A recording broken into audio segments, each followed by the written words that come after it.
Drama की opening में हम हमारे हैंडसम मेन लीड शिन को देखते हैं। शिन एक हिस्ट्री प्रोफेसर है और उस पर उसके बाकी सारे फीमेल कलीग्स फिदा है, पर वो किसी को भी भाव नहीं देता। दूसरी ओर हम हमारी खूबसूरत फीमेल लीड एम को देखते हैं, जो आज अपने दो दोस्त जेजिन और चोइसो के साथ थी।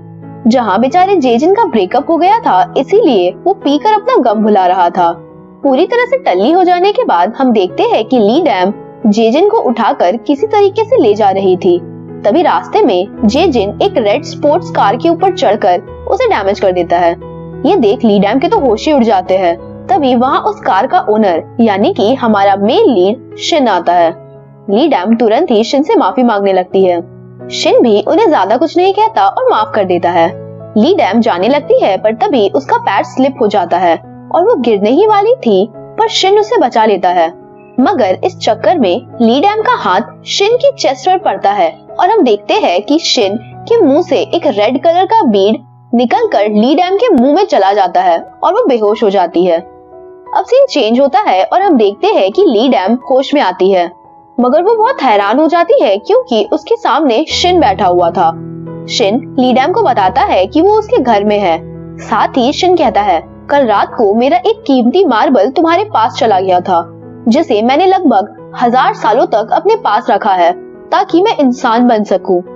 ये सुन लीड एम के तो तोते ही उड़ जाते हैं और वो पूछती है, क्या तुम इंसान नहीं हो? यहाँ शिन अपना इंट्रोडक्शन देता है और बताता है कि वो एक गुमियो है। ये सुन लीड एम सोचती है, पक्का ये कोई पागल इंसान है, और लीड एम वहाँ से पतली गली से निकलने की कोशिश करने लगती है। ये देख शिन उसे पूछता है, क्या तुम्हें मुझ पर यकीन नहीं है? जिस पर लीड एम कहती है, नहीं, मुझे तुम पर बिल्कुल यकीन है। तुम यही कह रहे हो ना कि तुम एक गुमियो हो और मैंने कल रात एक फॉक्स का मार्बल खा लिया था। तो बताओ अब मैं क्या करूं? मैं वॉशरूम जाऊं और जाकर उसे निकाल दूं? मगर शिन बड़े ही प्यार से लीड एम को कहता है कि वो मार्बल तुम्हारे पेट में नहीं है जो तुम उसे निकाल दोगी, वो तुम्हारे बॉडी में अच्छे से है और इसे निकाल पाना तुम्हारे बस में नहीं।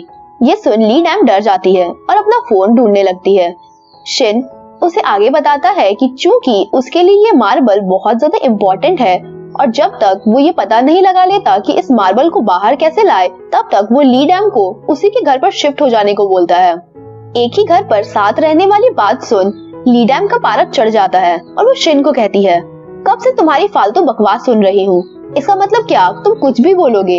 इतना कहकर लीड एम पुलिस को कॉल करने लगती है, पर जैसे ही वो अपनी नजर शिन की ओर करती है तो वो डर जाती है क्योंकि शिन अब अपनी असली रूप 9 टेल फॉक्स में बदल गया था। ये देख लीड एम जोर से चिल्लाती है और एक बार फिर से बेहोश हो जाती है।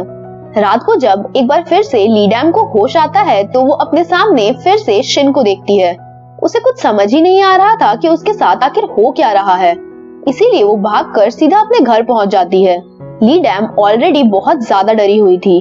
तभी उसके घर की लाइट्स ऑन ऑफ होने लगती है और वो सोचती है कि वो गुमियो मेरे घर तक भी आ गया, अब वो मुझे मार डालेगा।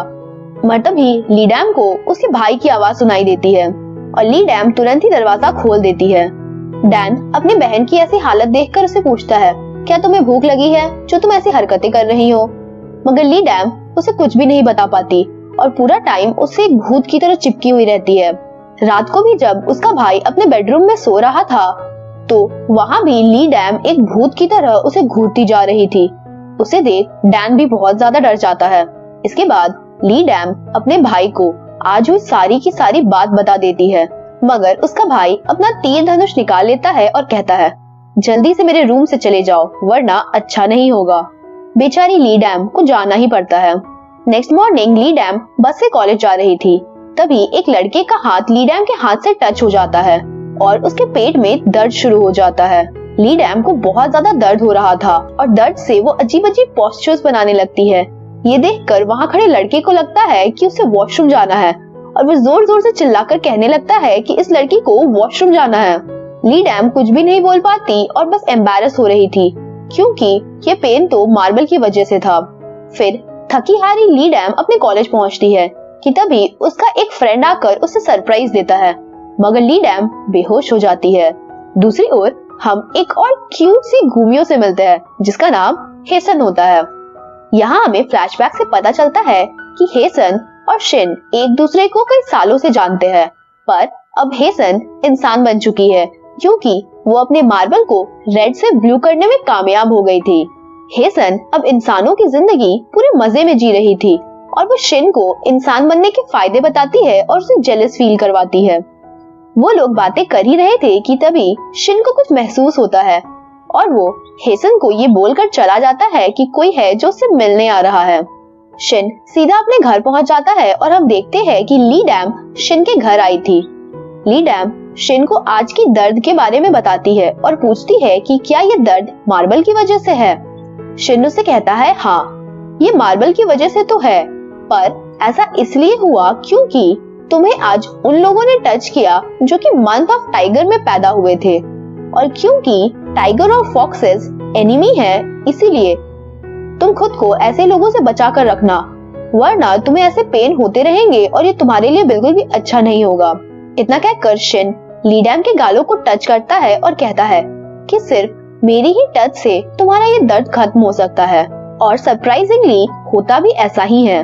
पर तभी शिन देखता है कि उसका मार्बल कुछ सेकंड्स के लिए ब्लू हो गया था। यहाँ हम शिन की एक और पावर के बारे में पता चलता है। शिन कुछ समय के लिए वक्त को रोक सकता था, जैसा कि उसने अभी किया था। इसके बाद शिन ली डैम को कहता है, मैंने तुम्हारे लिए ही बोला था कि तुम आओ और मेरे साथ मेरे घर में रहो। अब सीन चेंज होता है और हम ली डैम को देखते हैं जो अपने घर पर पैकिंग कर रही थी और अपने भाई को झूठ बोलती है कि वो कुछ दिनों के लिए अपने फ्रेंड के घर पर रहकर हिस्ट्री प्रोजेक्ट बनाने जा रही है। उसके भाई को अपनी बहन पर डाउट होता है, पर ली डैम प्यारी प्यारी बातें करके अपने भाई की सारी डाउट को ही गायब कर देती है और उसका भाई भी इमोशनल होकर उसकी पैकिंग में मदद करने लगता है। इसके बाद हम ली डैम को देखते हैं जो एक शॉप में जाकर पेपर स्प्रे, इलेक्ट्रिक शॉक और न जाने क्या क्या खरीदती है। ऐसा लग रहा था कि मानो वो किसी मॉन्स्टर के साथ रहने जा रही है। बेचारी ली डैम डरते डरते खूबसूरत सा घर जो अब ली डैम को हॉन्टेड लग रहा था वहां पहुंचती है, जिसकी खिड़की पर वो शिन को खड़ा देखकर डर जाती है। उसने भी सांस भी नहीं ली थी कि तभी अचानक से शिन उसके आगे आ जाता है, जिससे कि ली डैम और भी ज्यादा डर जाती है। शिन ली डैम को बताता है कि वो टेलीपोर्ट भी कर सकता है। इतना कहकर वो ली डैम का सामान लेकर अंदर आ जाता है और उसे उसका रूम दिखाता है। ली डैम जाने लगती है, पर तभी उसके बैग में रखा सारा प्रोटेक्शन वाला सामान गिर जाता है और शिन उन्हें देख लेता है। ये देख ली डैम कहती है, ये पेपर स्प्रे और ये इलेक्ट्रिक शॉक मैंने तुम्हारे लिए ही लिया है एज अ प्रेजेंट। इतना कहकर वो शिन को दे देती है और वहां से चली जाती है। रात को ली डैम की हालत पंचर थी, उसे बहुत डर लग रहा था। तभी वो शिन को बाहर बड़े से आरी के साथ देखती है और डर जाती है। ली डैम को लग रहा था कि शिन उसे मार डालेगा और अपना मार्बल निकाल लेगा, पर शिन अंदर आता है और कहता है, मैं तो पेड़ को ट्रिम करने गया था। आधी रात को कौन ट्रिम करने जाता है पेड़ को? इतना डरावने लुक से तो कोई भी डर जाएगा। ली डैम अपनी बच्ची कुछ हिम्मत जुटाती है और चैन की नींद सो जाती है। मॉर्निंग में शिन ली डैम के लिए ब्रेकफास्ट रेडी करता है। ये देख ली डैम सोचती है, वाह क्या मस्त फॉक्स है, पर अगले ही पल उसे कल रात वाला सीन याद आ जाता है। ली डैम खुद को कंट्रोल करती है और थोड़ा स्ट्रिक्ट मूड में शिन के पास जाती है, जहां शिन ली डैम को जो भी प्रिपरेशन उसने उसके लिए की थी वो सब दिखाता है। शिन ने ली डैम के लिए फ्रिज में ढेर सारे खाने, चॉकलेट्स, आइसक्रीम सब कुछ रखा था। साथ ही शिन ली डैम को उसकी ट्यूशन फीस के भी पैसे दे देता है, जिसे देख ली डैम की खुशी का तो ठिकाना ही नहीं था। कुछ देर बाद शिन बताता है कि वो कुछ दिनों के लिए फॉरेन जा रहा है, एक बुक इवेंट के लिए। ये सुन ली डैम बहुत ज्यादा खुश हो जाती है। तभी शिन अपना रूम बदल लेता है और एक बूढ़ा इंसान बन जाता है। ये देख ली डैम एक बार फिर से बहुत ज्यादा डर जाती है और कहती है, तुम्हारे पास बहुत सारे टैलेंट है। इसके बाद शिन चला जाता है और हम देखते हैं कि ली डैम भी अपने कॉलेज आ गई थी, जहां उसकी फ्रेंड्स उसे याद दिलाती है कि आज उन्हें उनकी एक फ्रेंड को फेयरवेल देने क्लब में जाना है। ली डैम इतने भीड़ वाली जगह में नहीं जाना चाहती थी, पर उसके फ्रेंड्स के जोर देने पर उसे चलना ही पड़ता है। रात को ली डैम और बाकी फ्रेंड्स पार्टी कर रहे थे। तभी एक टाइगर मंथ में पैदा हुआ लड़का ली डैम को टच कर देता है, जिससे कि उसकी तबीयत खराब होने लगती है।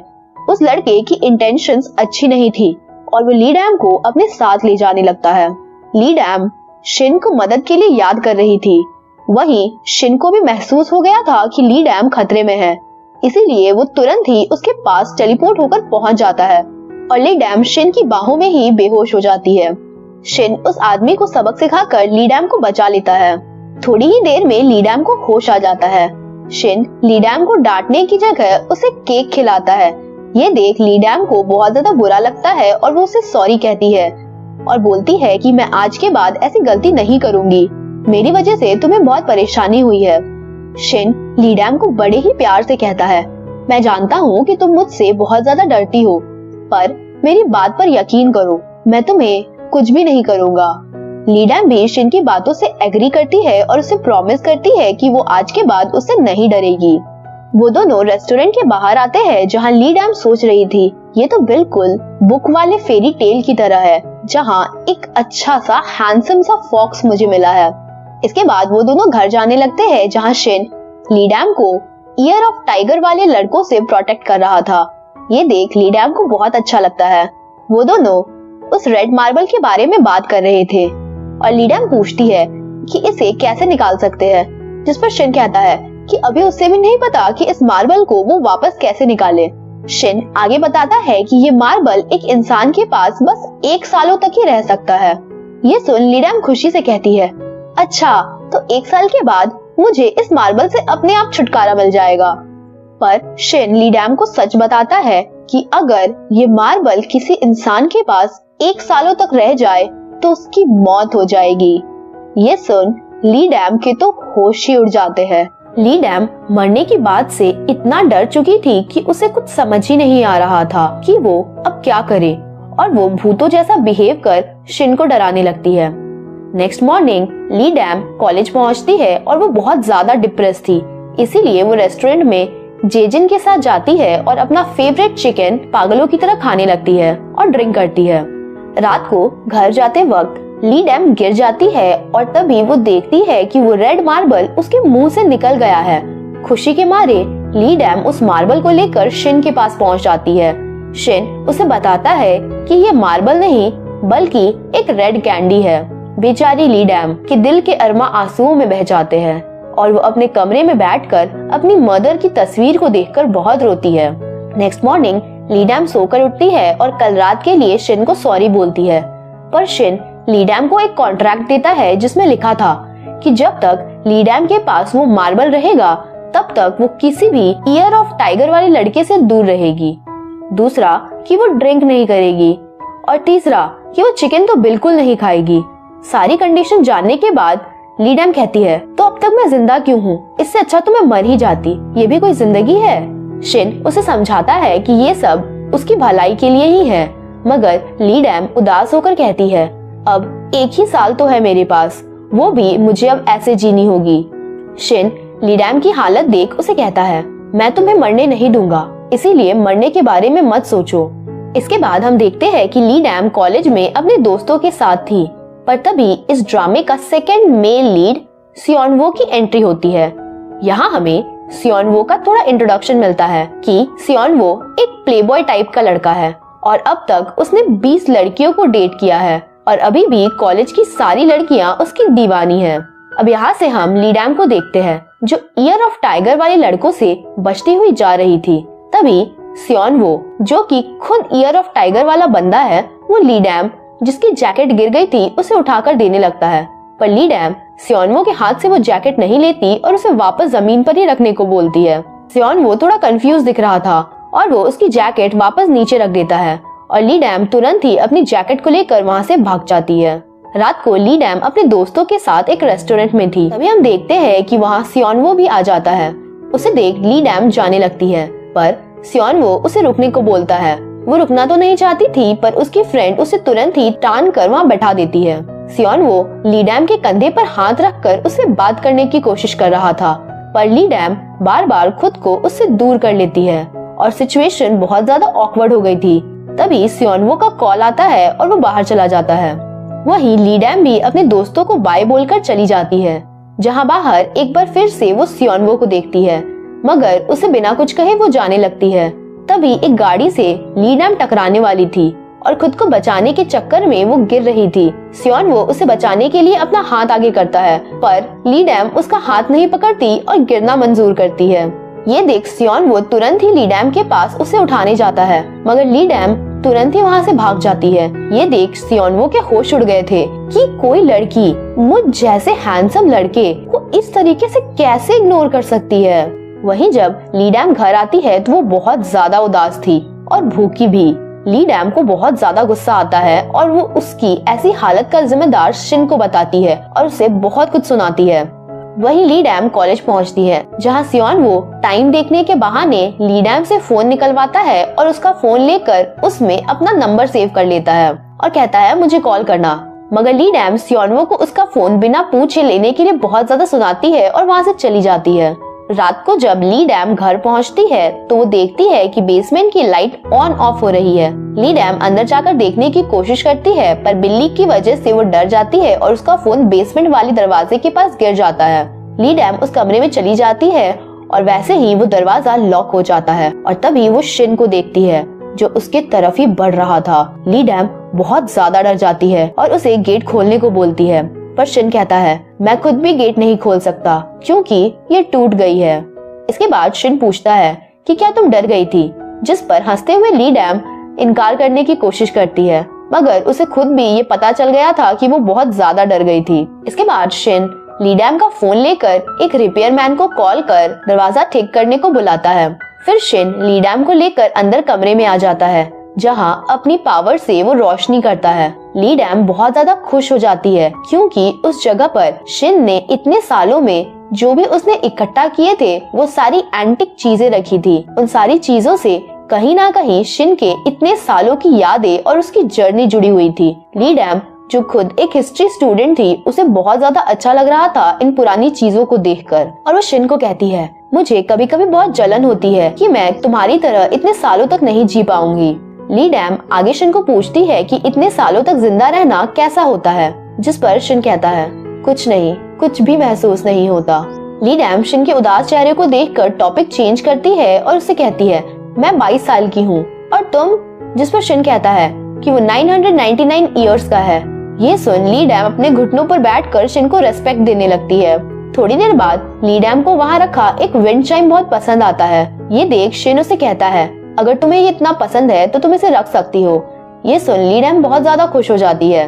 कुछ देर बाद हम देखते हैं कि दरवाजा ठीक हो गया था और वो दोनों अब घर के अंदर आ चुके थे, जहाँ ली डैम टीवी पर बैठकर एक आदमी को चिकन खाते हुए देखती है, मगर जैसे ही वो शिन को आता देखती है वो टीवी बंद कर चली जाती है। शिन को ली डैम को इस तरीके से देखकर अच्छा नहीं लगता और वो उसके लिए दूसरी नॉनवेज डिश की रेसिपी देखकर बनाने लगता है। ये देख ली डैम बहुत ज्यादा खुश हो जाती है और जैसे ही वो खाना टेस्ट करती है और सोचती है ये तो बहुत ज्यादा बुरा है, कोई टेस्ट ही नहीं है इसमें, अब मैं क्या करूँ, मुझसे तो ये खाया भी नहीं जा रहा।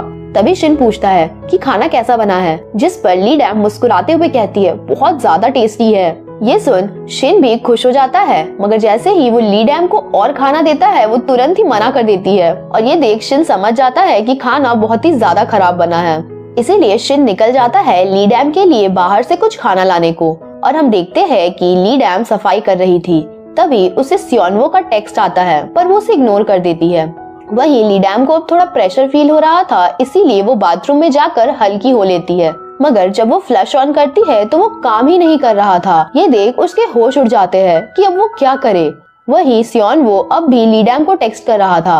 ली डैम रिप्लाई करती है कि वो भी बात नहीं कर सकती क्योंकि वो बहुत बिजी है और एक इम्पोर्टेंट काम कर रही है। जब सियोनवो उसे वो काम पूछता है तो ली डैम उसे सारी बात बता देती है और कहती है प्लीज मेरी हेल्प करो और मुझे बताओ कि टॉयलेट को अनक्लॉग कैसे करते हैं। ये देख सियोनवो को हंसी आ जाती है कि इस लड़की ने मुझसे मदद मांगी भी तो किस चीज के लिए। वहीं ली डैम सोच रही थी कि अब शिन के सामने उसकी इज्जत की धज्जियां उड़ जाएगी कि उसे टॉयलेट तक यूज करना नहीं आता, पर तभी सियोनवो का टेक्स्ट आता है और वो इंटरनेट से ढूंढकर कुछ आइडियाज बताता है। उसे फॉलो करते ही ली डैम का काम हो जाता है, जिससे कि वो बहुत ज्यादा खुश हो जाती है क्योंकि उसने फाइनली अपनी इज्जत बचा ली थी और वो इतनी खुश हो गई थी। और इसी का फायदा उठाकर सियोनवो उसे कल लंच के लिए पूछता है और ली डैम भी उसे हाँ कर देती है। ली डैम ने बाथरूम से बाहर आकर सांस लिया ही था कि उससे ऐसा लगने लगता है कि कहीं वो मार्बल भी तो नहीं निकल गया। और वो भागते हुए शिन के पास पहुंचती है, जो अब वापस आ गया था। उसे अपना पेट दिखाती है और पूछती है, क्या मार्बल तुम्हें दिख रहा है? वो सेफ तो है ना? शिन देखता है और कहता है, हाँ वो सेफ है। ये सुन ली डैम राहत की सांस लेती है और अंदर जाकर अपना पिज्जा खाने लगती है जो शिन लेकर आया था। शिन ली डैम को पूछता है कि आज जब उसने कहा कि मार्बल सेफ है तो तुम्हें इतनी खुशी क्यों हुई, जबकि तुम तो खुद इस मार्बल से छुटकारा चाहती हो। ली डैम कहती है कि भले ही मैं इस मार्बल से छुटकारा चाहती हूँ, पर मैं जानती हूँ कि ये मार्बल तुम्हारे लिए बहुत ज्यादा इम्पोर्टेंट है और मैं कभी नहीं चाहूंगी कि ये इस तरीके से किसी कचड़े में चला जाए। ली डैम की बातें सुन शिन खामोश हो जाता है। वो दोनों अपने अपने कमरे में सोने चले जाते हैं, जहाँ हम देखते हैं कि शिन को पास्ट की कुछ मेमोरीज याद आ रही थी। वो परेशान होकर उठ जाता है और बाहर चला जाता है। ली डैम भी शिन को बाहर खड़ा देखती है और सोचती है कि शिन बहुत ज्यादा अकेला है, इसीलिए वो उसके पास जाकर उससे बात करती है और कहती है, चलो साथ मिलकर इस टाइम को डील करते हैं। मुझे उम्मीद है कि ये वक्त भी खत्म हो जाएगा और हम सबकी जिंदगी में खुशियाँ आएंगी। इतना कहकर ली डैम जाने लगती है और हम शिन को देखते हैं, जिसे ली डैम की बातों से ये रियलाइज होता है कि वो उसके साथ कुछ गलत कर रहा है। शिन ली डैम को रोकता है और उसका हाथ पकड़ कुछ चेक करता है और फिर ली डैम की आंखों में देख कहता है, तुम सब भूल जाओगी और ये सब बस एक सपना होगा। इतना कहकर शिन ली डैम को किस करने जाता है, पर तभी वो मार्बल एक बार फिर से ब्लू हो जाता है। ये देख शिन खुद को रोक लेता है। शिन को खुद के इतना करीब देख ली डैम वहाँ से जाने लगती है, मगर शिन ली डैम का हाथ पकड़कर उसे करीब लाता है और प्यार से गले लगा लेता है। नेक्स्ट डे हम देखते हैं कि शिन हेसन को कल रात की सारी बातें बताता है कि कैसे उसका मार्बल एक बार फिर से कुछ सेकंड्स के लिए ब्लू हो गया था। सारी बातें सुन हेसन शिन को ली डैम को डेट करने का आइडिया सजेस्ट करती है और कहती है कि कहीं ये इमोशंस और फीलिंग्स की वजह से तो नहीं हो रहा। रात को शिन घर पर था, तभी ली डैम अचानक से कहती है, क्या तुम मुझे डेट करने वाले हो? और अगर नहीं तो कल तुमने मुझे गले से क्यों लगाया? थोड़ी देर खामोश रहने के बाद शिन कहता है, अगर मैं ये कहूँ कि मैं तुम्हारा बॉयफ्रेंड बनना चाहता हूँ तो क्या तुम मुझे परमिशन दोगी? मगर ली डैम तुरंत ही इनकार कर देती है और कहती है, तुम मेरे टाइप के बिल्कुल नहीं हो। ये सुन शिन अनजान बनते हुए कहता है, मैं तो बस मजाक में पूछ रहा था। अगले दिन ली डैम कॉलेज में थी, तभी सियोनवो उसके पास आता है और उसे याद दिलाता है कि आज उन्हें लंच के लिए जाना है। ली डैम ना जाने के बहाने बनाने लगती है, पर इसका कोई फायदा नहीं होता। इसके बाद हम दोनों को एक रेस्टोरेंट में देखते हैं। वो खाना ऑर्डर करते हैं और यहाँ हमें पास्ट का सीन दिखाया जाता है, जिसमें हम सियोनवो को उसके कुछ कॉलेज फ्रेंड्स के साथ देखते हैं और हमें पता चलता है कि सियोनवो और उसके फ्रेंड्स के बीच में बेट लगी है कि सियोनवो ली डैम को अपने प्यार के जाल में नहीं फंसा पाएगा और सियोनवो किसी भी हालत में ये बेट जीतना चाहता था। इसीलिए वो इतने दिनों से ली डैम के आगे पीछे घूम रहा है ताकि वो उसे अपने प्यार के जाल में फंसा सके। दूसरी ओर हम देखते हैं कि शिन हेसन को अपनी रिजेक्शन वाली बात बताता है, जिसे सुनते ही वो हंस देती है और हेसन शिन को डेटिंग आइडियाज भी बताती है। पर शिन थैंक्स बोलने की जगह उल्टा हेसन को ही स्कूल जाकर थोड़ी पढ़ाई कर लेने की नसीहत देता है और कॉल कट कर देता है। रात को ली डैम जब घर आती है तो वो देखती है कि शिन ने उसके लिए बहुत सारे अलग अलग वैरायटी के खाने ऑर्डर किए हैं, जिसे देख वो बहुत ज्यादा खुश हो जाती है और पूछती है, तुम्हें इतने सालों में बहुत सारी लड़कियों को डेट किया होगा ना, और बहुत एक्सपीरियंस भी होगा। ली डैम शिन को सियोनवो के बारे में भी सब कुछ बता देती है कि कैसे वो उसके पीछे हाथ धोकर पड़ा है और उसे डेट पर चलने के लिए बोल रहा है। ली डैम शिन को उसका फेक बॉयफ्रेंड बनकर एक मॉक डेट पर चलने को बोलती है ताकि वो प्रैक्टिस कर सके कि कैसे आखिर वो सियोनवो को खुद से दूर भगा सकती है। शिन भी रेडी हो जाता है ली डैम की मदद करने के लिए और उसका नकली डेटिंग पार्टनर बनने के लिए। नेक्स्ट डे हम देखते हैं कि ली डैम अपने नकली डेट के लिए अजीब ड्रेस पहनती है, पर शिन पूरा रेडी होकर एकदम डैशिंग दिख रहा था।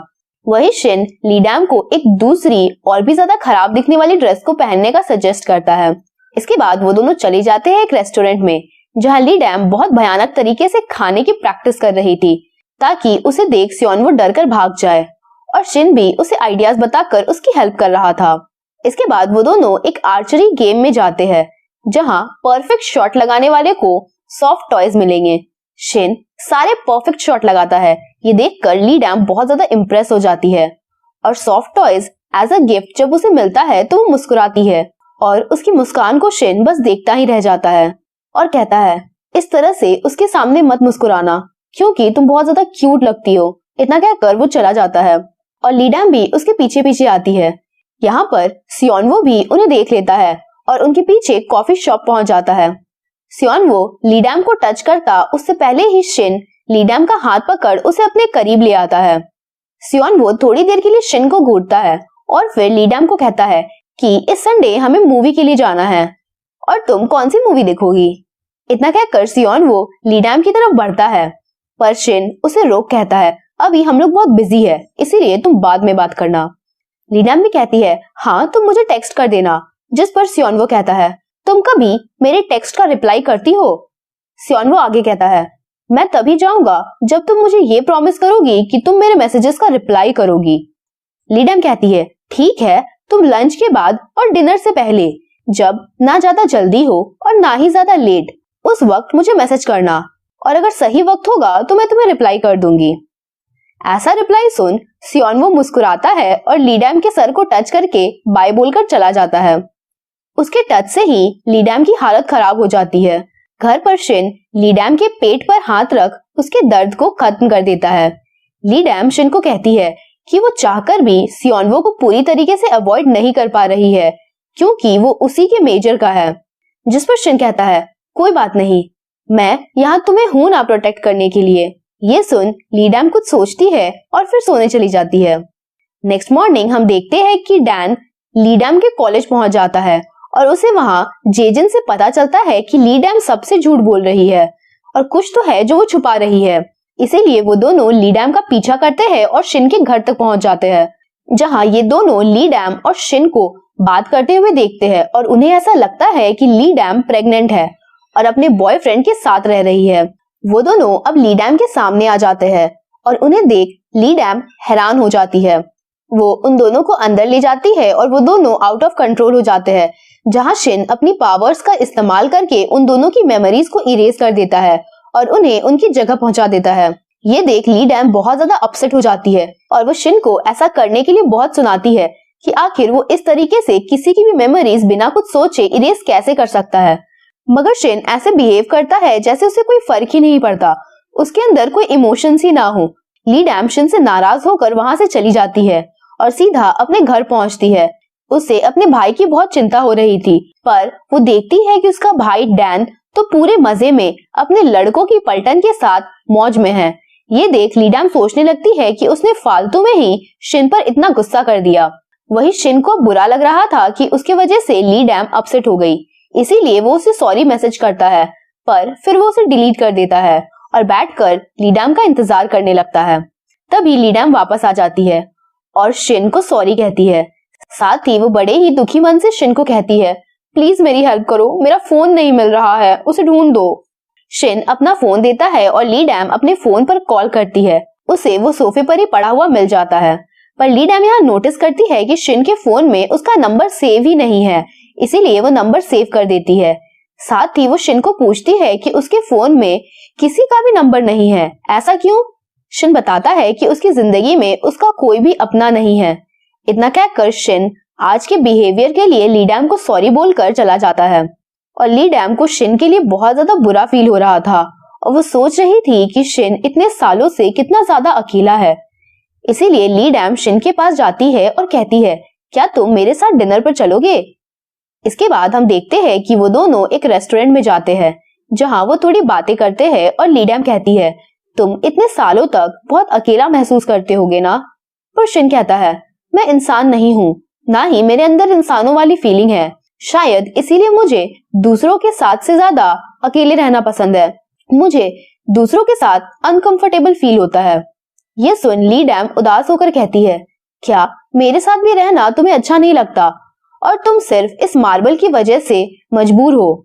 जिसका जवाब शिन नहीं देता और सीन घर पर शिफ्ट हो जाता है, जहां हम शिन को देखते हैं जो ली डैम के साथ स्पेंड किए हुए टाइम को याद कर रहा था और सोच रहा था कि क्या ये बस मार्बल की वजह से है या कुछ और। अब नेक्स्ट मॉर्निंग में ली डैम जब सोकर उठती है तो वो देखती है कि शिन ने उसके लिए एक नोट छोड़ा है जिसमें लिखा था कि उसे उसके साथ रहना अच्छा लगता है और ये बस मार्बल की वजह से बिल्कुल भी नहीं है। ये पढ़ ली डैम के चेहरे पर एक स्माइल आ जाती है। इसके बाद हम देखते हैं कि ली डैम सियोनवो से मिलने जाती है क्योंकि आज उनकी डेट थी और जैसा कि ली डैम ने प्रैक्टिस किया था वो बहुत ही ज्यादा बुरे तरीके से खाना खाने लगती है, जिसे देख सियोनवो भी थोड़ा हैरान और परेशान दिख रहा था। वक्त गुजरता है और अब रात हो गई थी। हम देखते हैं कि शिन घर वापस आ गया था। शिन नोटिस करता है कि ली डैम ने भी उसके लिए एक नोट छोड़ा है जिसमें लिखा था, मुझे भी तुम्हारे साथ रहना अच्छा लगता है। ये पढ़ शिन के चेहरे पर भी स्माइल आ जाती है और शिन अपना फोन चेक करता है। ली डैम का मैसेज आया था कि वो आज जल्दी घर आ जाएगी और वो दोनों साथ डिनर करेंगे। ये पढ़ शिन मुस्कुरा देता है। दूसरी ओर हम देखते हैं कि बारिश शुरू हो गई थी और सियोनवो और ली डैम बारिश में फंस गए थे। सियोनवो जब अपनी पर्स में कैब के लिए पैसे ढूंढता है तो वो खाली था क्योंकि उसकी बहन ने सारे के सारे पैसे निकाल लिए थे। ली डैम सियोनवो को बस लेने को कहती है और बारिश में भीगते हुए चली जाती है। सियोनवो की आंखें कुछ वक्त के लिए ली डैम पर थम सी जाती हैं और फिर वो भी बस स्टॉप पहुंच जाता है जहां ली डैम सियोनवो को उसके बस में चढ़ा देती है क्योंकि उसने बस इससे पहले नहीं ली थी। ली डैम भी अपनी बस में बैठ जाती है और सोच रही थी कि सियोनवो तो पक्का अब उससे इरिटेट हो गया होगा और अब वो कभी भी दोबारा उसे डेट के लिए नहीं पूछेगा। पर सियोनवो के चेहरे की स्माइल तो कुछ और ही बता रही थी। उसे आज ली डैम के साथ स्पेंड किया हुआ टाइम अच्छा लग रहा था।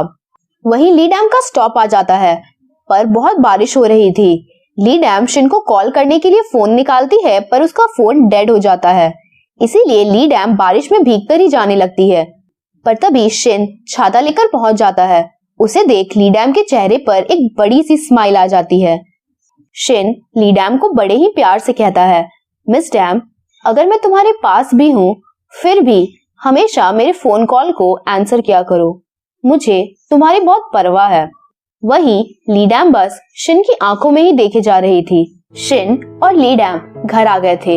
वो साथ डिनर करते हैं जहां ली डैम शिन को बताती है कि आज उसने जैसा प्रैक्टिस किया था वैसा ही किया। ली डैम खुशी खुशी शिन को कहती है कि आज के बाद मुझे नहीं लगता कि सियोनवो मुझे दोबारा कभी मिलना चाहेगा। इतना कहकर ली डैम किमची लेने के लिए किचन में चली जाती है। पर तभी ली डैम के फोन पर सियोनवो का मैसेज आया था कि कल मूवी देखने चलते हैं और ये मैसेज शिन देख लेता है। नेक्स्ट मॉर्निंग हम देखते हैं कि ली डैम बहुत सुंदर से रेडी हो जाती है और जब शिन उसे देखता है तो बस देखता ही रह जाता है। शिन पूछता है कि कहीं जा रही हो तुम? ली डैम कहती है, हाँ, मैं एक स्पेशल इंसान से मिलने जा रही हूँ। वो शिन को बाय बोलकर चली जाती है। हम देखते हैं कि ली डैम अपनी फ्रेंड से मिलने जाती है और हमें पता चलता है कि ली डैम आज इतने सुंदर से इसीलिए रेडी हुई थी क्योंकि आज उसे अपने भाई डैन का मैच देखने जाना था। अब रात हो गई थी और हम शिन को देखते हैं जो बेसब्री से ली डैम का इंतजार कर रहा था। ली डैम आती है और शिन ली डैम को कहता है, आज से मैं तुम्हारे लिए कर्फ्यू लगा रहा हूँ। अगर तुम 10 बजे से पहले घर नहीं आए तो तुम्हारे रूम की वाईफाई कट कर दी जाएगी। ये सुन ली डैम के होश उड़ जाते हैं और वो अपनी नाराजगी जाहिर करती है, पर इसका कोई फायदा नहीं होता और फिर वो अपने रूम में चुपचाप चली जाती है। देखते हैं कि सियोनवो ली डैम को देखता है और फिर उसे वो बेट याद आ जाती है जो उसने अपने दोस्तों से लगाई थी। सियोनवो उनके पास जाता है और कहता है, मुझे ये बेट खत्म करनी है, मैं हार गया हूँ। इतना कहकर सियोनवो उन्हें उनके बेट के पैसे दे देता है। रात को ली डैम जब घर वापस आती है तो वो शिन को पूछती है कि क्या उसे कोई रास्ता मिला जिससे कि वो अपना मार्बल वापस ले सके, मगर शिन उदास मन से कहता है, नहीं, मुझे अभी तक नहीं पता कि उस मार्बल को वापस कैसे ले। शिन ली डैम से कुछ और वक्त मांगता है। यहाँ हमें पता चलता है कि शिन को पता है कि मार्बल वापस कैसे लेना है, पर फिर भी वो ली डैम को झूठ बोलता है। रात को शिन अपने फोन में ली डैम की तस्वीर देख रहा था और तभी उसे ली डैम का मैसेज आता है जिसमें लिखा था, सॉरी, मैं तुम्हें अपसेट नहीं करना चाहती थी मार्बल की बात बोलकर। तुम्हें जितना वक्त चाहिए उतना ले लो, मुझे कोई प्रॉब्लम नहीं है। वहीं टीवी पर कुछ मर्डर्स की न्यूज आती है जिसे देख हेसन को डाउट होता है क्योंकि ऐसा मर्डर कोई इंसान नहीं कर सकता। इसीलिए वो शिन को कॉल करती है, पर शिन हेसन को हर चीज में इंटरफेयर करने से मना कर कॉल कट कर देता है। नेक्स्ट डे कॉलेज में ली डैम थोड़ी उदास थी क्योंकि उसे ऐसा लग रहा था कि उसने मार्बल वाली बात से शिन को अपसेट कर दिया है। तभी उसकी फ्रेंड टेही आती है और उसे बताती है कि जे जिन उससे इसलिए नाराज है क्योंकि तुमने उसे अपने बॉयफ्रेंड के बारे में नहीं बताया। वहीं ली डैम चाहकर भी शिन के बारे में किसी को नहीं बता पाती क्योंकि उस पर कोई यकीन नहीं करेगा कि वो एक गुमियों के साथ रह रही है और शायद वो उसे पसंद भी करने लगी है। दूसरी ओर हम जेजिन को देखते हैं जो सियोनवो के दोस्तों को बेट वाली बात करते सुन लेता है। जेजिन को बहुत ज्यादा गुस्सा आता है कि आखिर सियोनवो ली डैम के साथ ऐसा कैसे कर सकता है। जेजिन सियोनवो के पास जाता है और उन दोनों के बीच थोड़ी फाइट हो जाती है, मगर तभी ली डैम वहाँ आ जाती है और उसे समझ आ गया था कि उससे ही रिलेटेड कुछ ना कुछ हुआ है। ली डैम बिना कुछ कहे वहाँ से चली जाती है, पर सियोनवो ली डैम के पास आकर उसे रोकता है और कहता है प्लीज मुझे माफ कर दो। जिस पर ली डैम पूछती है पर तुम माफी किस बात की मांग रहे हो। सियोनवो अपनी नजरें नीची करता है और कहता है मुझे माफ कर दो क्योंकि मैंने तुम पर बेट लगाई थी। ली डैम को यह सुनकर बहुत ज्यादा दुख होता है और वो सियोनवो को कहती है मुझे कुछ दिनों से ऐसा लगने लगा था कि मैंने शायद तुम्हें गलत जज किया है, पर आज मुझे समझ आ रहा है कि मैं गलत थी। लोग तुम्हारे बारे में सही बोलते थे और अब मुझे अफसोस हो रहा है कि आखिर मैं तुमसे मिली ही क्यों। अच्छा होता कि मैं तुमसे कभी नहीं मिलती। इतना कहकर ली डैम वहाँ से चली जाती है। वहीं हम सियोनवो को देखते हैं जो ली डैम को रोककर अपने दिल की बात कह देना चाहता था। वो कह देना चाहता था कि जब उसने बेट लगाई उस वक्त वो उसे नहीं जानता था, ना ही वो ये जानता था कि एक दिन वो सच में ली डैम को पसंद करने लगेगा। हम देखते हैं कि ली डैम वापस घर आ गई थी, पर वो अंदर ना जाकर सीढ़ियों पर ही बैठ जाती है। वहीं शिन को बहुत ज्यादा फिक्र हो रही थी ली डैम की, और जब वो बाहर आता है तो ली डैम को बहुत ज्यादा उदास देखता है और पूछता है कि क्या हुआ। ली डैम शिन को कहती है मुझे नहीं पता कि तुम मेरे बारे में क्या सोचते हो, पर मेरे लिए तुम बहुत ज्यादा स्पेशल इंसान हो, इतने स्पेशल जिसके लिए मैं अपनी सारी पसंदीदा चीजें भी छोड़ दूं। ये सुन शिन कहता है मेरे लिए भी तुम बहुत ज्यादा स्पेशल हो।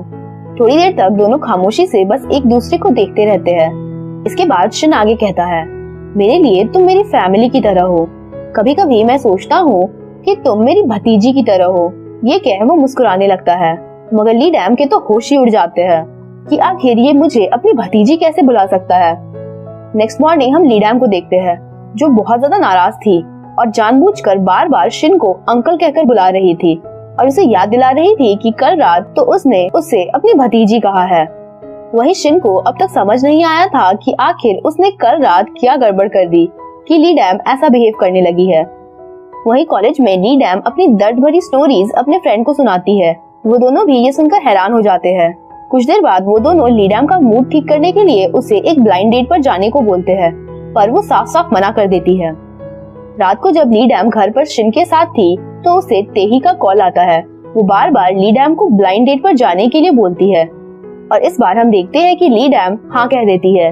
ली डैम सोच रही थी कि शायद शिन को उसके ब्लाइंड डेट पर जाने से जेलस फील होगा और वो उसे जाने से मना कर देगा, पर ऐसा कुछ भी नहीं होता। नेक्स्ट मॉर्निंग ली डैम बहुत ज्यादा सुंदर से रेडी हो जाती है और जब शिन उसे देखता है तो बस देखता ही रह जाता है। ली डैम कहती है कि वो ब्लाइंड डेट पर जा रही है।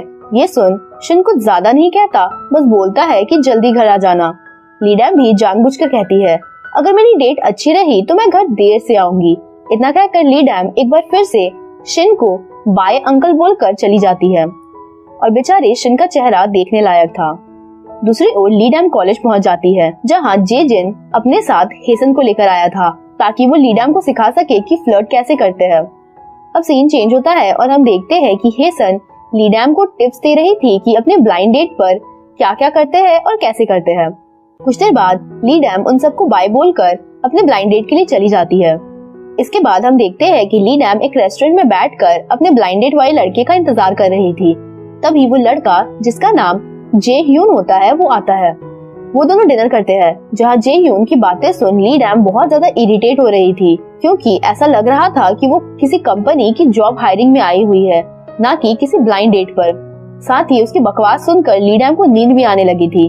दूसरी ओर शिन कॉफी शॉप में बैठकर काम कर रहा था, पर अब भी उसके दिलो दिमाग में बस ली डैम का ही ख्याल आता है। शिन अपना फोन निकाल ली डैम को मैसेज करने की कोशिश करता है, पर वो हर बार मैसेज टाइप करने के बाद उसे डिलीट कर देता है। मगर गलती से एक मैसेज सेंड हो जाता है जिसमें लिखा था मिस डैम तुम्हारी डेट। तभी हम ली डैम को देखते हैं जो उसी कॉफी शॉप के बाहर जेयून के साथ थी जहाँ शिन था। ली डैम अपना फोन चेक करती है और उसे शिन का मैसेज दिखता है। ली डैम जेयुन को अंदर कॉफी शॉप में जाने को बोल देती है और फिर खुद शिन को कॉल लगाती है। ली डैम शिन को कहती है, मुझे समझ नहीं आया कि तुम मुझसे क्या पूछना चाहते हो मेरी डेट के बारे में। आगे ली डैम जानबूझकर झूठ बोलती है और कहती है, मेरी डेट बहुत ज्यादा अच्छी जा रही है और मुझे बहुत ज्यादा मजा आ रहा है। इतना कहकर वो कॉल कट कर देती है। ली डैम अंदर कॉफी शॉप में जैसे ही जाती है वो हैरान और परेशान हो जाती है क्योंकि उसके सामने शिन बैठा था और जेयुन भी शिन की जस्ट बगल वाली टेबल पर बैठा था। शिन भी ली डैम को देख लेता है पर वो दोनों एक दूसरे को कुछ भी नहीं कहते। ली डैम जेयुन के पास जाकर बैठ जाती है जहाँ जेयुन अपनी तारीफ करने लगता है कि वो कितना ज्यादा टैलेंटेड और इंटेलिजेंट है। साथ ही वो ली डैम को उसके कॉलेज के मार्क्स भी पूछता है और जब ली डैम उसे अपने मार्क्स बताती है तो जेयुन के तो तेवर ही बदल जाते हैं और वो कहने लगता है कि मैं ऐसी लड़की के साथ बिल्कुल भी डेट नहीं करना चाहता जो पढ़ाई में इतनी वीक हो। इतना कहकर जेयुन उसे बहुत सारे लेक्चर देता है और फिर वहाँ से चला जाता है।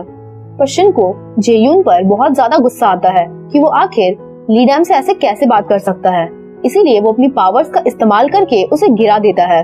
वही ली डैम को भी ये देखकर बहुत अच्छा लगता है। इसके बाद हम देखते हैं कि शिन और ली डैम साथ में जा रहे थे। तभी शिन ली डैम को कहता है कि क्या तुम्हें बुरा लगा जब मैंने तुम्हें अपनी भतीजी कहकर बुलाया। ली डैम कुछ भी नहीं कह पाती। शिन आगे कहता है, मेरे पास इंसानों वाली फीलिंग नहीं है, ना ही मैं उनकी तरह सोच सकता हूँ, इसीलिए प्लीज मुझे मेरी गलती के लिए माफ कर देना। वही ली डैम शिन की बातें सुन सोच रही थी कि ये इतना स्वीट क्यों है।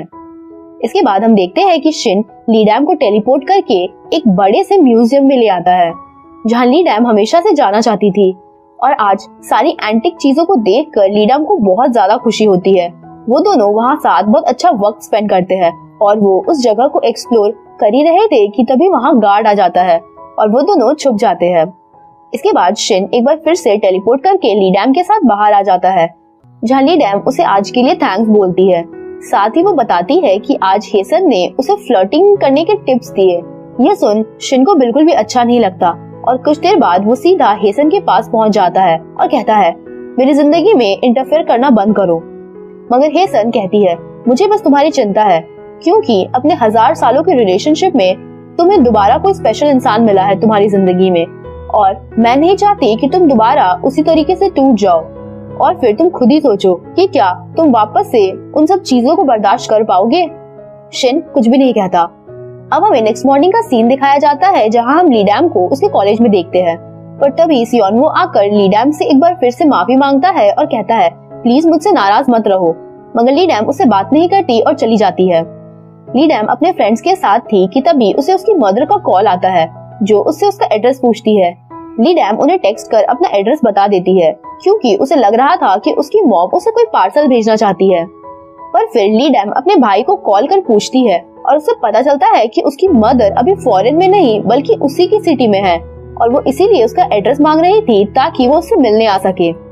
ये समझ आते ही ली डैम तुरंत ही हड़बड़ाकर घर जाने लगती है। वो शिन को भी कॉल कर सब बताना चाहती थी पर उसके फोन की बैटरी डेड हो जाती है। वहीं हम देखते हैं कि ली डैम की मदर शिन के घर पहुंच जाती है। शिन की तो हालत ही खराब हो गई थी। ली डैम की मदर शिन से बहुत सारे सवाल करती है मगर उसे कुछ भी समझ नहीं आ रहा था कि वो क्या जवाब दे। तभी ली डैम वहाँ पहुंच जाती है और एक ही सांस में बहुत कुछ बोल जाती है। उसकी मदर उसे शांति से पहले बैठने को बोलती है। इसके बाद वो उन दोनों से सवाल पूछती है जिस पर वो दोनों ही अलग अलग जवाब देते हैं और वो समझ जाती है कि दोनों ही झूठ बोल रहे हैं। ली डैम शिन को उसकी मदर की मेमोरीज इरेज करने को बोलती है मगर शिन की पावर्स उन पर काम ही नहीं करती क्योंकि ली डैम की मदर एक बहुत ही ज्यादा स्ट्रॉन्ग माइंडेड पर्सन थी। फिर शिन ली डैम की मदर को कहता है कि आप चिंता मत करिए, ली डैम यहाँ पर सेफ है। जिस पर ली डैम की मदर कहती है, मुझे इस बात से कोई दिक्कत नहीं है कि ली डैम तुम्हारे साथ रह रही है पर मुझे झूठ बोलने वाले लोग पसंद नहीं है। इतना कहकर वो जाने लगती है क्योंकि उनकी फ्लाइट थी।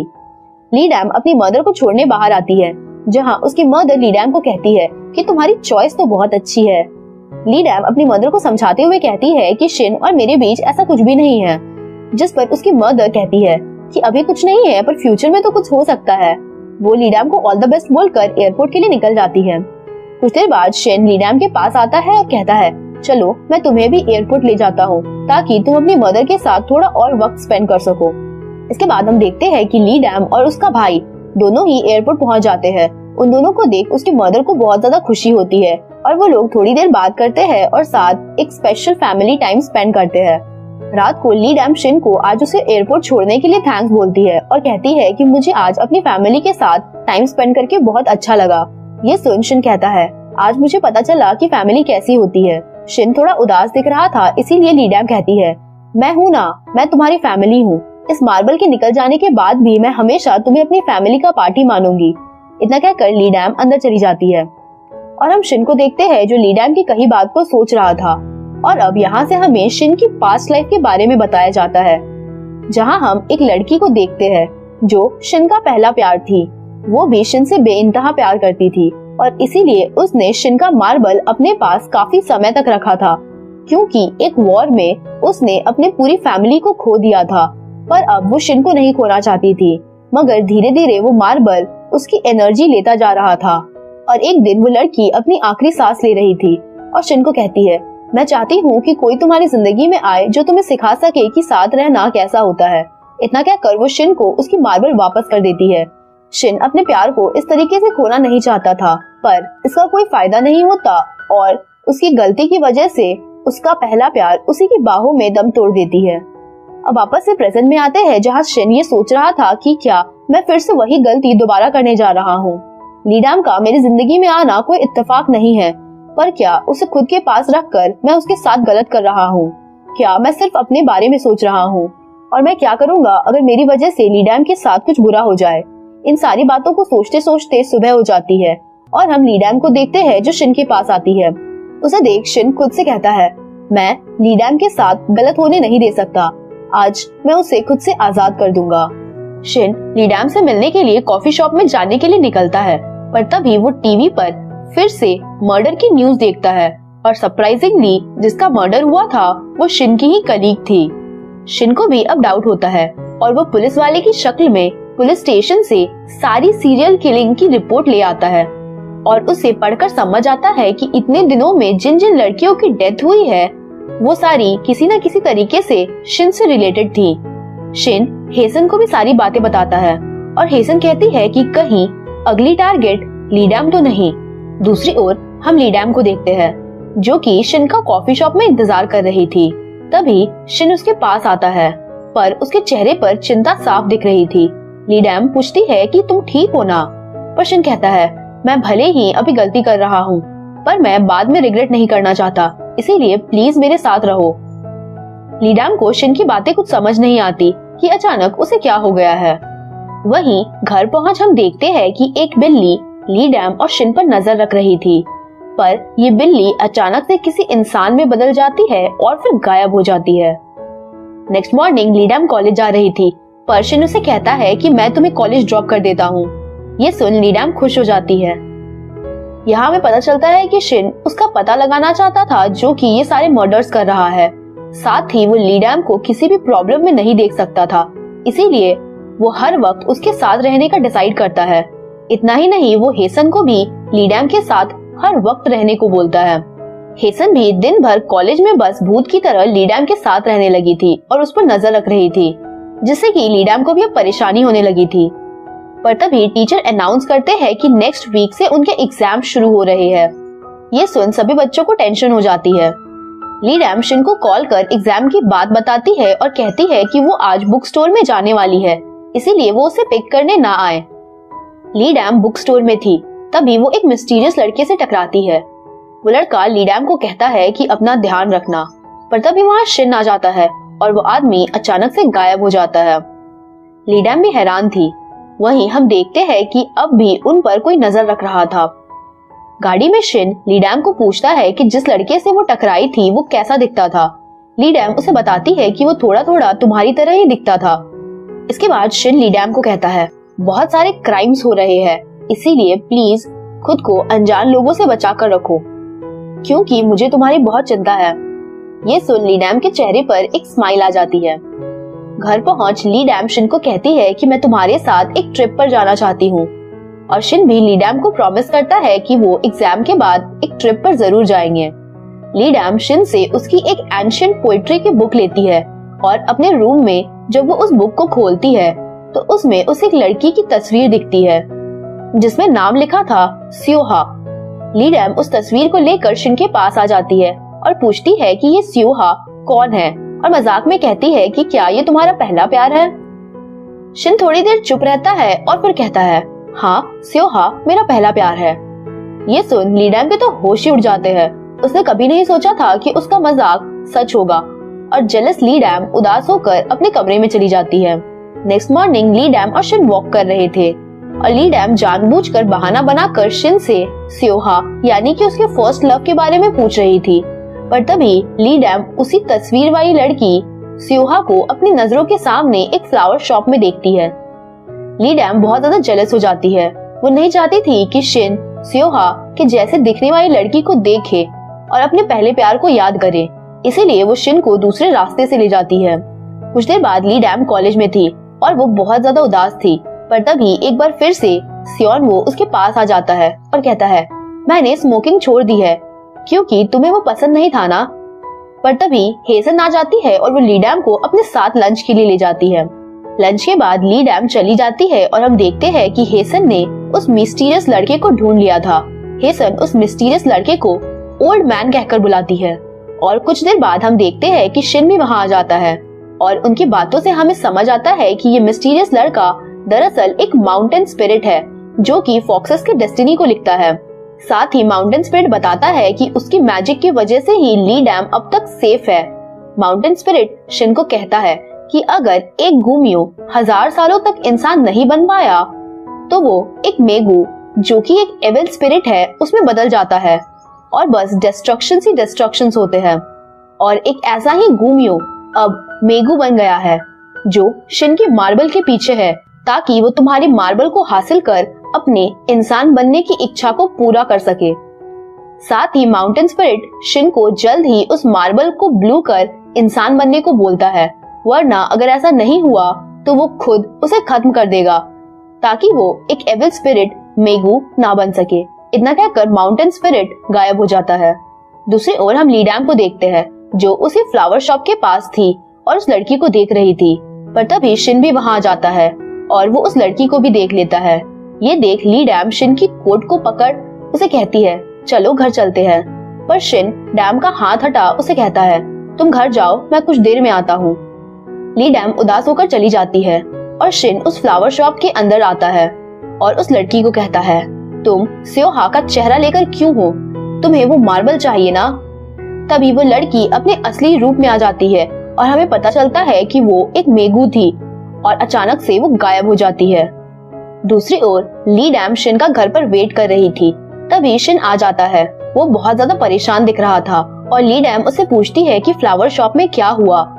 शिन उसे कुछ भी नहीं कहता। ये देख लीडैम उदास होकर जाने लगती है, पर शिन लीडैम को पकड़ करीब ले आता है और कहता है, मैं हर वक्त बस तुम्हारे बारे में सोचता हूँ और चाहे कुछ भी हो जाए मैं हमेशा तुम्हें प्रोटेक्ट करूंगा।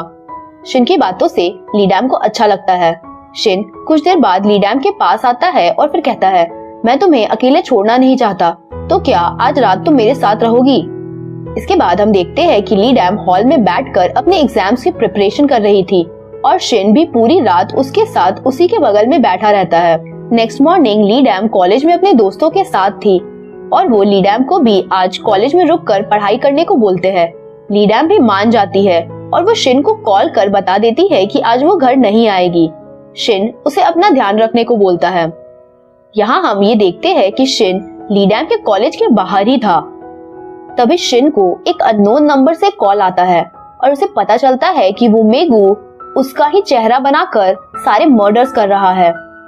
यहाँ से सीन लीडैम पर शिफ्ट हो जाता है, जहाँ हम देखते हैं कि वो मेगू शिन की ही शक्ल में लीडैम के पास आ जाती है और वो लीडैम के अंदर उस मार्बल को देखकर बहुत ज्यादा खुश हो जाती है। वो लीडैम को कुछ करती इससे पहले ही शिन आकर उसे वहाँ से ले जाता है, जहाँ उन दोनों के बीच एक अच्छी खासी फाइट होती है और शिन फाइनली उस मेगू को हराने में कामयाब हो जाता है। वहीं लीडैम परेशान थी कि शिन अचानक से कहाँ गायब हो गया। तभी शिन लीडैम के पास आ जाता है और प्यार से उसके सर पर हाथ रख कहता है, अगर तुम्हें घर आना हो तो मुझे कॉल करना, मैं किसी भी वक्त आ जाऊंगा।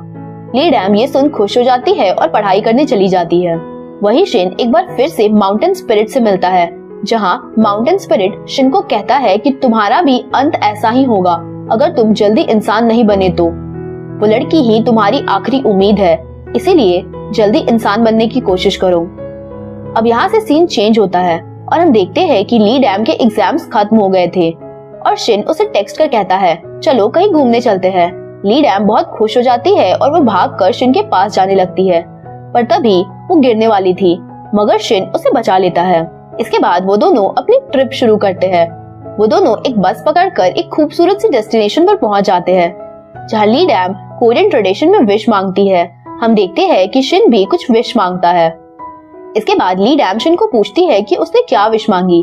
शिन थोड़ा इमोशनल होकर कहता है मैंने विश तुम्हारे लिए मांगी। मैंने मांगा कि तुम हमेशा खुश रहो, तुम्हें वो सब मिले जो भी तुम चाहती हो और हमेशा तुम एक हेल्दी लाइफ जियो। शिन की बातें सुन ली डैम के चेहरे पर एक प्यारी सी स्माइल आ जाती है। इसके बाद वो दोनों उस जगह को एक्सप्लोर करते हैं और अब रात भी हो गई थी। ली डैम बहुत ज्यादा खुश थी और वो शिन को कहती है मैं तुम्हारे साथ इस जगह पर अगले साल दोबारा आना चाहूंगी। पर शिन कहता है मिस डैम, आज तक मेरे साथ कोई भी इतने वक्त तक नहीं रहा।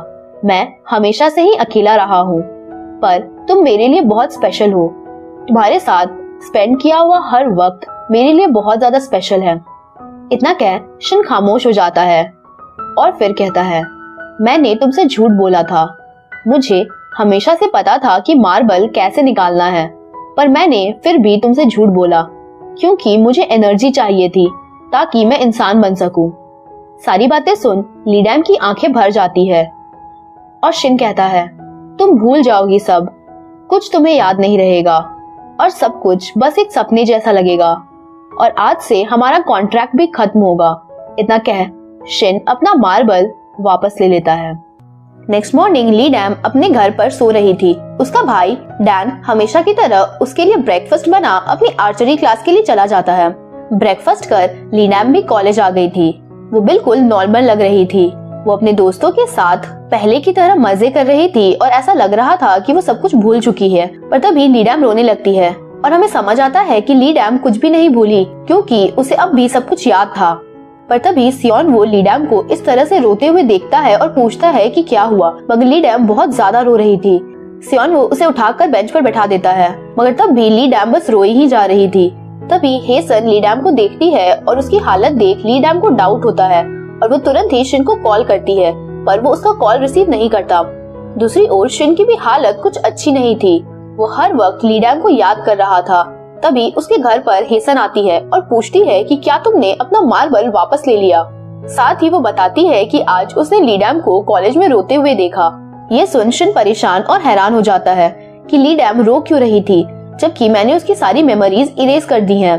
शिन हेसन को कहता है कि प्लीज ली डैम पर नजर रखो कि वो अच्छे से रहे और खुश रहे, मगर हेसन कहती है अगर तुम्हें इतनी ही चिंता है तो तुम खुद ही उससे मिल लो, वैसे भी वो तो तुम्हें नहीं पहचानेगी। इतना कहकर हेसन चली जाती है। दूसरी ओर ली डैम कॉलेज में थी और उसे शिन की कल रात वाली बातें याद आती है और सोचती है कि क्या मैं शिन के लिए बस एक इंसान थी जिसकी वो एनर्जी ले रहा था और कुछ भी नहीं। ये सोचकर वो और दुखी हो जाती है। इसलिए अपना मूड ठीक करने के लिए वो अपने दोस्तों के साथ रेस्टोरेंट में पहुंच भुक्कड़ों की तरह ढेर सारे चिकन खाती है और ड्रिंक करती है। ली डैम अलग अलग तरीके से खुद को बिजी रख रही थी ताकि वो शिन को भुला सके, पर इसका कोई फायदा नहीं होता क्योंकि अब भी वो शिन को भुला नहीं पाती। नेक्स्ट मॉर्निंग हम सियोनवो को देखते हैं जो ली डैम को टेक्स्ट करने की कोशिश कर रहा था। वो बहुत लंबा सा मैसेज टाइप करता है, पर तभी उसकी बहन बोया आकर उसका फोन छीन लेती है। थोड़ी देर चूहे बिल्ली का खेल खेलने के बाद बोया ली डैम को मैसेज सेंड कर देती है और फिर सियोनवो को उसका फोन देकर चली जाती है।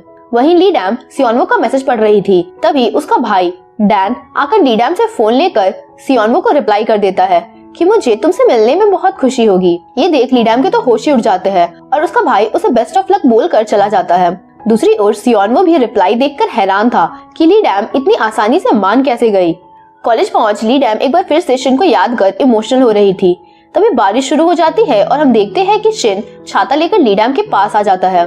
कुछ देर के लिए दोनों एक दूसरे को देखते हैं और ली डैम सोचती है कि क्या वो सपना देख रही है, मगर जल्दी उसे रियलाइज हो जाता है कि ये तो हकीकत है। ली डैम शिन से नाराज थी और वो वहाँ से चली जाती है और शिन ली डैम को बस जाता हुआ देखता है और सोचता है मैं अब उसके लिए कुछ भी नहीं रहा, वो मुझे भूल चुकी है। इसके बाद सारे स्टूडेंट्स क्लास में थे और बहुत ज्यादा एक्साइटेड दिख रहे थे। क्योंकि आज कोई न्यू हिस्ट्री प्रोफेसर आने वाले थे। तभी हम देखते हैं कि शिन की एंट्री होती है। वही उन सबका न्यू हिस्ट्री प्रोफेसर था। सारी लड़कियां बस शिन को ही देखती रह जाती है, मगर ली डैम इस बात से परेशान थी कि ये यहाँ क्यों आया है, क्या ये यहाँ मेरे लिए आया है। क्लास खत्म होती है और हम देखते हैं कि ली डैम जैसे ही लिफ्ट की ओर जाती है वो अंदर शिन को देखती है। साथ ही वहाँ सियोनवो भी था। ली डैम जाना तो नहीं चाहती थी, पर फिर भी वो लिफ्ट के अंदर चली जाती है। सियोनवो ली डैम को पूछता है कि आज हमें लंच के लिए जाना था ना। ली डैम मना कर देती है और कहती है मेरी तबीयत आज ठीक नहीं है। तभी लिफ्ट में कुछ डिस्टर्बेंस होती है और शिन और सियोनवो दोनों ही ली डैम का हाथ पकड़ उसे गिरने से बचा लेते हैं, मगर ली डैम शिन से अपना हाथ छुड़ा लेती है और सियोनवो को थैंक्स कहती है। लिफ्ट से बाहर आने के बाद सियोनवो ली डैम को पूछने लगता है कि उस दिन वो रो क्यों रही थी। ये सुनते ही ली डैम तुरंत ही सियोनवो का हाथ पकड़ उसे वहाँ से ले जाती है और शिन उदास बस उन्हें देखता रहता है। वो दोनों एक रेस्टोरेंट में पहुँचते हैं, जहाँ लंच के बाद ली डैम सियोनवो को बता देती है कि आज सुबह वो मैसेज उसने नहीं बल्कि उसके भाई ने सेंड किया था, क्योंकि उसे ऐसा लगता है कि तुम मुझे पसंद करते हो। जिस पर सियोनवो कहता है मैं समझ गया था कि तुम कभी भी मुझे ऐसे प्यार से बात नहीं करोगी। सियोनवो आगे कहता है पूरे कॉलेज को पता है कि मैं तुमसे प्यार करता हूँ, बस तुम्हें ये बात आज तक कभी समझ नहीं आई कि मैं तुमसे कितना ज्यादा प्यार करता हूँ। पर ली डैम कुछ भी नहीं कहती, क्योंकि उससे अब भी ऐसा लग रहा था कि सियोनवो उसके साथ कोई प्रैंक कर रहा है। लंच खत्म कर वो दोनों बाहर आते हैं और सियोनवो कहता है कोई हड़बड़ी नहीं है, तुम अपना जवाब आराम से देना। जिस पर ली डैम कहती है मैं तुम्हें वैसे भी जवाब नहीं देने वाली थी। सियोनवो मुस्कुराता है और बोलता है मैं जानता हूँ। इसके बाद वो उसे बाय बोलकर चला जाता है। वही ली डैम सोच रही थी कि अब जब मुझे पता चल गया है कि सियोनवो मुझे पसंद करता है, फिर भी मुझे कोई फर्क नहीं पड़ता, क्योंकि अब भी मेरे दिल में बस शिन का ही ख्याल है। इसके बाद ली डैम तुरंत ही सियोनवो से जाकर मिलती है और उसे कहती है आई एम सॉरी, मैं किसी और से प्यार करती हूँ। यहाँ हम शिन को भी देखते हैं जो छुपकर उनकी बातें सुन रहा था, और ली डैम की बातों से शिन को ऐसा लगता है कि ली डैम किसी और को ही पसंद करती है। यहाँ से सीन चेंज होता है और हम देखते हैं कि ली डैम और जेजिन एक बार में बैठकर ड्रिंक कर रहे हैं और अपनी लव लाइफ के स्यापों को शेयर कर रहे हैं।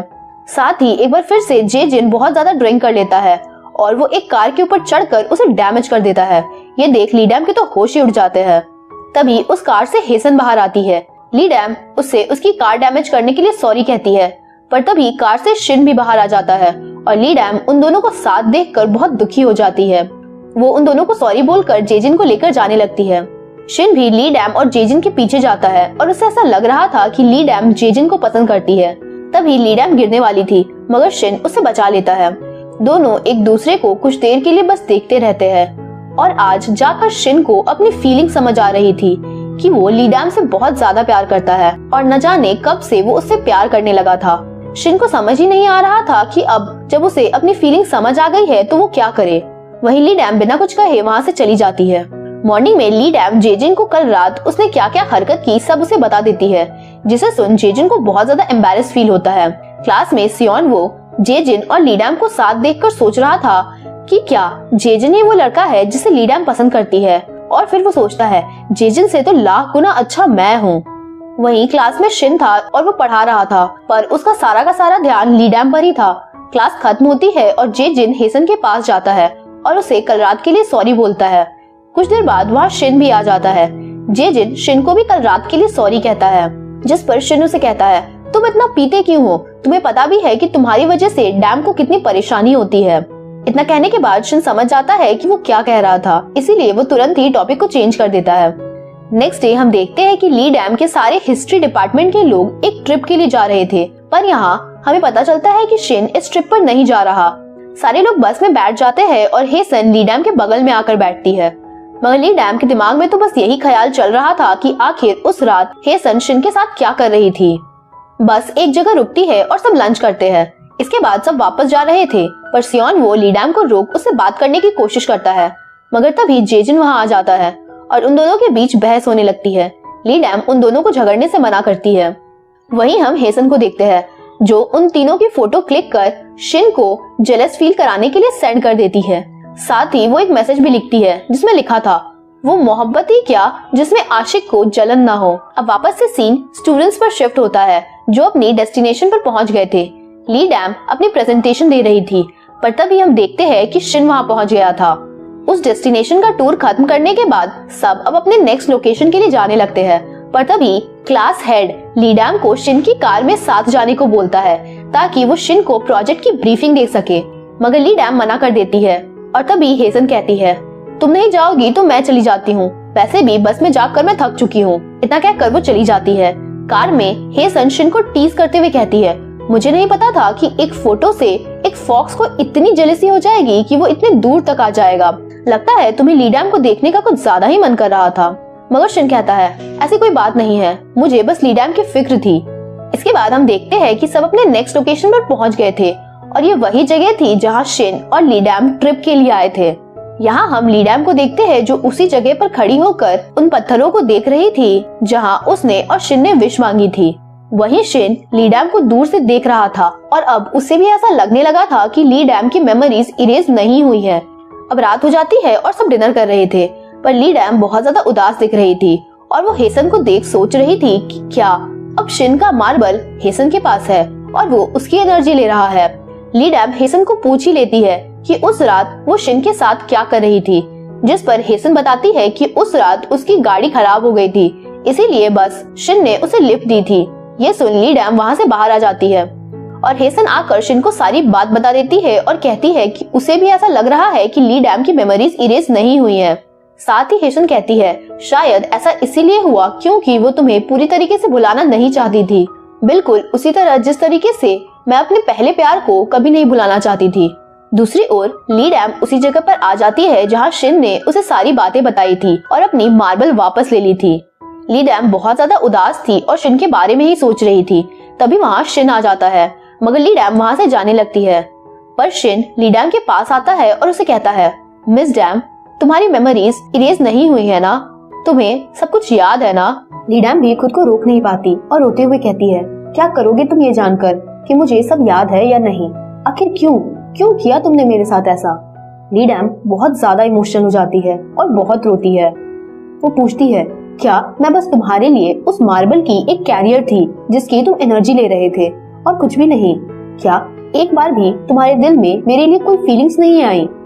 शिन अपनी खामोशी तोड़ते हुए कहता है, मिस डैम, ऐसा नहीं है कि मैं तुमसे प्यार नहीं करता, पर मुझे लगा कि तुम एक अच्छे इंसान को डिजर्व करती हो जो तुम्हें सेफ रख सके। जिस पर लीडैम कहती है, मुझे कोई और नहीं, बस तुम चाहिए। I love you. लीडैम आगे कहती है कि मैं तुमसे भी सुनना चाहती हूँ that you love me too. इतना कह लीडैम फिर रोने लगती है और शिन कुछ भी नहीं कह पाता, बस लीडैम को प्यार से गले लगा लेता है। कुछ देर बाद हम उन दोनों को साथ वॉक करते देखते हैं और उनकी कन्वर्सेशन से हमें समझ आता है कि उन लोगों ने अपनी मिसअंडरस्टैंडिंग खत्म कर ली है। तभी लीडैम शिन को पूछती है, आखिर चल क्या रहा है तुम्हारे और हेसन के बीच में? जिस पर शिन उसे बता देता है कि ऐसा कुछ भी नहीं है, बस हम लोग एक दूसरे को करीब 700 सालों से जानते हैं। ये सुन लीडैम के तो होश ही उड़ जाते हैं कि हेसन भी एक घूमियो है, पर शिन उसे बताता है कि 4 साल पहले ही हेसन इंसान बन गई है। मगर लीडैम की शक्ल को देख शिन उसे टीज करते हुए कहता है, क्या तुम्हें मुझे हेसन के साथ देखकर जलन हो रही थी? मगर लीडैम साफ इनकार कर देती है। इसके बाद वो बाय बोलते हैं और वो दोनों बिल्कुल नए नए लव बर्ड्स की तरह बिहेव कर रहे थे और एक दूसरे के प्यार को महसूस करते हैं। मॉर्निंग में अब सब वापस आ गए थे और जब लीडैम बस से उतरती है तो वो एक मिस्टीरियस लड़के को देखती है जो उसे अजीब तरीके से घूर रहा था। पर लीडैम उसे इग्नोर कर शिन से मिलने उसके केबिन में चली जाती है, जहाँ वो उससे कहती है, मुझे तुम्हारा हाथ पकड़ने का बहुत मन कर रहा है। शिन भी खुशी खुशी अपना हाथ लीडैम को दे देता है और लीडैम उसे पकड़कर बहुत ज्यादा खुश हो जाती है और मजाक में शिन को कहती है, मैंने बस हाथ मांगा, अगर मैं कुछ और मांग लेती तो? शिन थोड़ा सीरियस फेस बनाता है और फिर लीडैम को खुद के करीब ले आता है और कहता है, मांग लो जो भी तुम्हें मुझसे मांगना है। यहाँ लीडैम थोड़ा शर्मा जाती है और थोड़ी दूर चली जाती है। वहीं वो सोचने लगी थी कि ये फॉक्स तो बड़ा तेज है। तभी शिन कहता है, क्या हम आज शाम डेट पर चले? ये सुन लीडैम बहुत ज्यादा खुश हो जाती है। इसके बाद हम देखते हैं कि दोनों अपने फर्स्ट डेट के लिए बहुत ज्यादा एक्साइटेड थे। रात को वो मिलते हैं और लीडैम शिन की तारीफ करते हुए कहती है कि वाओ, तुम कितने यंग लग रहे हो, ऐसा लग रहा है कि तुम बस 700 साल के हो। ये कॉम्प्लीमेंट सुन शिन का चेहरा देखने लायक था। शिन इसके बाद लीडैम को फ्लास्क देता है और वो अपनी डेट शुरू करते हैं, जो थोड़ा ज्यादा ही हटके था। लास्ट में वो लोग डिनर के लिए जाते हैं, जहाँ शिन लीडैम को एक चिकन रेस्टोरेंट में ले आया था क्योंकि उसे चिकन बहुत ज्यादा पसंद थी और लीडैम को खाता हुआ देख आज पहली बार शिन को भूख लग रही थी। दरअसल शिन को इंसान के खाए जाने वाले खाने अच्छे नहीं लगते, इसीलिए वो खुद भी हैरान था कि आखिर उसके साथ हो क्या रहा है। यहाँ से सीन चेंज होता है और हम शिन को देखते हैं जो हेसन को सारी बात बताता है। हेसन कहती है कि ये खतरे की निशानी है, तुम खुद ही सोचो क्या होगा जब एक वुल्फ को शिप से प्यार हो जाए। हेसन आगे कहती है जितना ही तुम्हें उसकी तलब होगी उतना ही लीडैम के लिए खतरा बढ़ता जाएगा। अब सीन कट होता है और नेक्स्ट मॉर्निंग शिन कॉलेज में अपने केबिन में था। तभी लीडैम उससे मिलने आती है और कहती है मुझे तुम्हारी बहुत याद आ रही थी। पर शिन सीधा आकर लीडैम को किस करने लगता है, पर ये रोमांटिक किस जल्द ही एक डरावनी किस में बदल जाती है और लीडैम को शिन को रोकना पड़ता है क्योंकि वो कुछ ज्यादा ही अग्रेसिव हो गया था।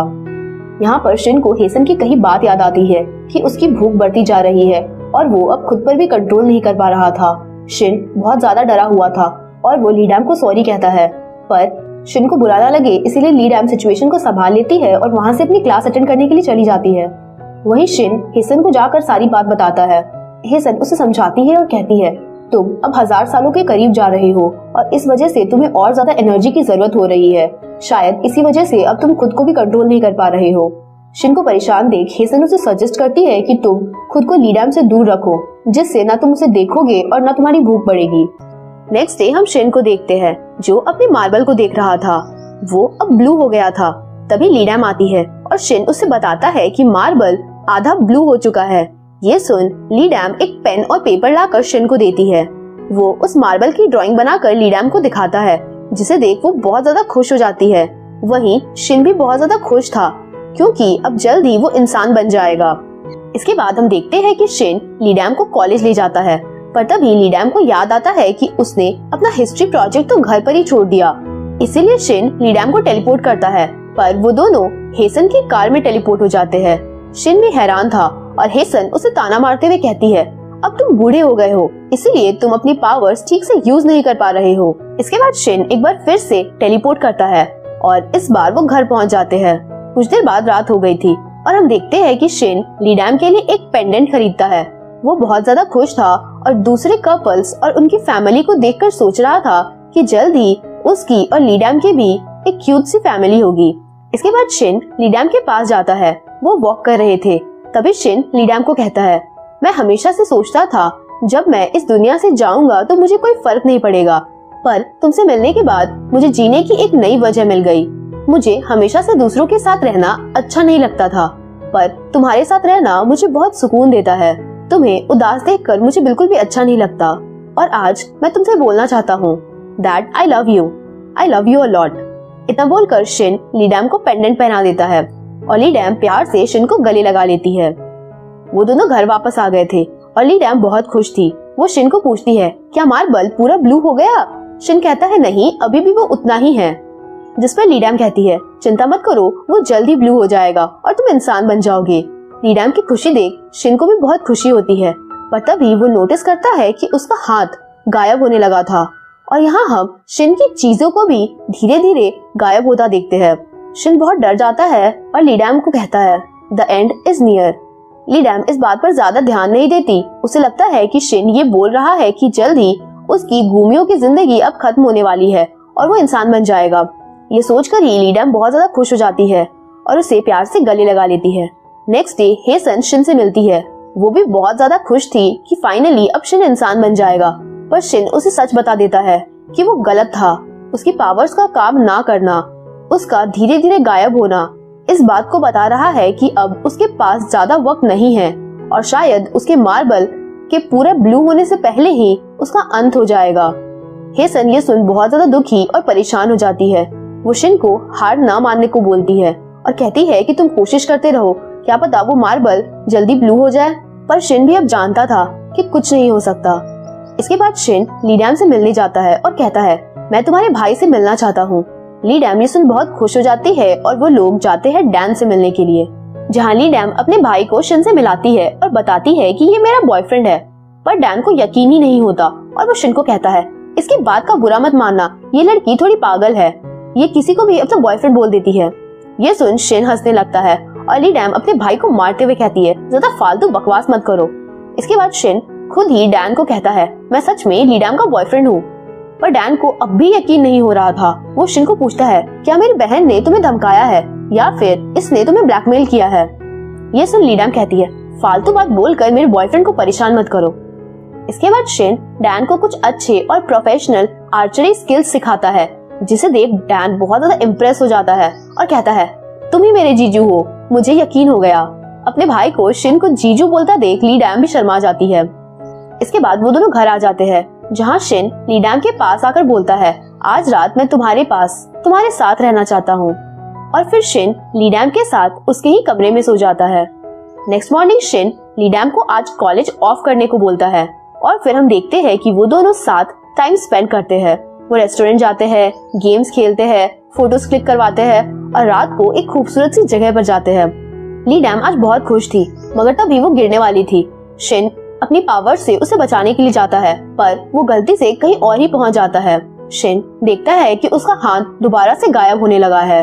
वहीं जब वो अपनी मार्बल को देखता है तो वो अभी भी उतना ही ब्लू था। वहीं ली डैम बहुत परेशान हो गई थी कि शिन कहाँ चला गया। तभी शिन ली डैम के पास वापस आ जाता है। ली डैम दुखी होकर शिन को कहती है, प्लीज इस तरीके से बिना बताए कभी भी गायब मत होना। यहाँ से सीन घर पर शिफ्ट होता है, जहाँ शिन बहुत परेशान था और वो ये सोच रहा था कि अगर ली डैम को पता चल गया कि अब मेरा अंत जल्दी हो जाएगा तो वो ये बर्दाश्त नहीं कर पाएगी। इसीलिए शिन ली डैम को बहाने से उसके घर वापस पहुंचा देता है। ली डैम अब तक अनजान थी कि शिन उससे बहुत जल्द बहुत दूर जाने वाला है। वहीं घर वापस आकर शिन बहुत ज्यादा रोता है। उसका इंसान बनने का सपना, ली डैम के साथ रहने का सपना अब सब खत्म हो रहा था। थोड़ी देर बाद शिन हेसन के घर आ जाता है। शिन हेसन को कहता है, मैं जानता हूँ कि तुम्हें मेरी बहुत चिंता होती है, तुम मेरी परवाह करती हो। इतने सालों के सफर में तुमने मेरा हर मुश्किल वक्त में साथ दिया है। Thank you हेसन। शिन की बातें सुन हेसन इमोशनल हो जाती है और बोलती है, प्लीज ऐसे मत बोलो, ऐसा लग रहा है कि तुम मुझे गुड बाय बोल रहे हो। अब सीन ली डैम पर शिफ्ट होता है। वो अपने कमरे में बैठकर आज शिन के साथ स्पेंड किए हुए टाइम को याद कर रही थी। न जाने क्यों ली डैम को कुछ अच्छा नहीं लग रहा था। तभी डैन कमरे में आता है और पूछता है, क्या शिन कहीं जा रहा है? ली डैम कहती है, नहीं तो, पर क्यों? जिस पर डैन उसे बताता है कि आज शिन उससे मिलने आया था और उसने मुझसे कहा कि मैं तुम्हारा अच्छे से ख्याल रखूं। उसकी बातें सुन ऐसा लग रहा था मानो वो कहीं बहुत दूर जा रहा है। ये सुन ली डैम हैरान हो जाती है और वो तुरंत ही निकल जाती है शिन के पास जाने के लिए। दूसरी ओर हम शिन को देखते हैं, जो ली डैम के लिए लेटर लिख रहा था, जिसमें वो लिखता है, मैंने अपनी 1000 सालों की जिंदगी में सबसे खूबसूरत वक्त तुम्हारे साथ स्पेंड किया है। तुम मेरी मीनिंगलेस लाइफ में मीनिंग लेकर आई। शिन ये सब लिखकर बहुत इमोशनल हो जाता है। वहीं हम ली डैम को देखते हैं, जो पागलों की तरह भागते हुए शिन के पास जा रही थी और शिन को फोन कर पूछ रही थी कि उस दिन उसने जिस एंड की बात की थी वो क्या था। पर तभी ली डैम एक ट्रक के सामने आ जाती है। उसे कुछ होता इससे पहले ही शिन वहां आकर उसे बचा लेता है।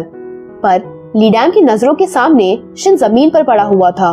वो उसके पास भागकर जाती है, मगर उसके पहुंचने से पहले ही शिन का अंत हो जाता है और वो उसकी नजरों के सामने ही गायब हो जाता है। ली डैम टूट चुकी थी। शिन उसे बचाते बचाते उससे हमेशा के लिए अब दूर जा चुका था। ली डैम शिन के घर पहुंच उसी लेटर को पढ़ बहुत रो रही थी। कुछ देर बाद हेसन भी आ जाती है और वो ली डैम को संभालने की कोशिश करती है। नेक्स्ट डे हम देखते हैं कि ली डैम शिन को याद कर बहुत रो रही थी और वो अब शिन के ही घर पर रहना शुरू कर देती है, इस उम्मीद में कि एक दिन शिन जरूर वापस आएगा। बहुत महीने गुजर जाते हैं, पर ली डैम आज भी शिन का इंतजार कर रही थी। ली डैम की ऐसी हालत देख हेसन कहती है, जाने से पहले शिन ने मुझसे एक फेवर मांगा था कि उसके जाने के बाद अगर तुम खुद को संभाल न सको तो मैं अपनी मार्बल से तुम्हारी मेमोरीज इरेज कर दूं, ताकि तुम अपनी बची हुई जिंदगी बिना उसे याद किए खुशी से जी सको। ये सुन ली डैम बहुत रोती है। पर यहाँ फाइनली हमें शिन को दिखाया जाता है, जो एक अंधेरी जगह पर बेहोश पड़ा हुआ था और उसे ली डैम की रोने की आवाज सुनाई दे रही थी। शिन ली डैम के साथ स्पेंड किए हुए वक्त को याद कर रहा था। साथ ही हमें यहाँ माउंटेन स्पिरिट की आवाज सुनाई जाती है, जो शिन को कहता है, 1000 साल पूरे होने से पहले अगर तुम ये सीख पाओ कि इंसानियत क्या होती है, प्यार किसे कहते हैं, और तुम्हें समझ आए कि किसी के लिए सैक्रिफाइस करना क्या होता है, साथ ही अगर तुम्हें तुम्हारे जीने की वजह मिल जाए और अगर कोई हो जो तुमसे बेतहाशा प्यार करे और तुम्हारे वापस लौटने का इंतजार हो उसे, तो तुम्हारी मैं एक विश पूरी कर दूंगा। यहाँ हम शिन के भी आंखों से आंसू बहते हुए देखते हैं। वहीं दूसरी ओर ली डैम अपनी मेमोरीज इरेज करने से मना कर देती है और कहती है, मैं शिन की एक भी याद को नहीं मिटाना चाहती, फिर चाहे मुझे जिंदगी भर इसी तरह ही क्यों ना जीना पड़े, मैं तैयार हूँ। नेक्स्ट मॉर्निंग ली डैम सोकर उठती है और वो अपने सामने शिन को देख रोने लगती है और फिर उसे खुशी से गले लगा लेती है। यहाँ एक बार फिर से माउंटेन स्पिरिट की आवाज सुनाई जाती है जो बताता है कि पेशेंस, लव, सैक्रिफाइस जीने की वजह और ली डैम का शिन के लिए बेइंतहा मोहब्बत ने शिन को इंसान बना दिया और वो अब वापस आ चुका था। दूसरी ओर हेसन को भी अब महसूस हो गया था कि शिन वापस आ गया है और वो भी खुशी के मारे फूट फूट कर रोती है। इसके बाद हम देखते हैं कि अब ली डैम और शिन दोनों नॉर्मल इंसान वाले काम करते हैं और अपनी जिंदगी को एंजॉय कर रहे थे। एंडिंग सीन में हम ली डैम और शिन को देखते हैं जो एक दूसरे के साथ बहुत खुश थे और हम उन दोनों को उसी रेड थ्रेड से जुड़ा हुआ देखते हैं जो बताता है कि इतने सारे अप्स एंड डाउन्स के बाद भी उन लोगों ने कभी एक दूसरे को नहीं छोड़ा और अब किस्मत ने भी उनके प्यार को कबूल कर लिया है। और इसी के साथ ये ड्रामा यहीं पर खत्म हो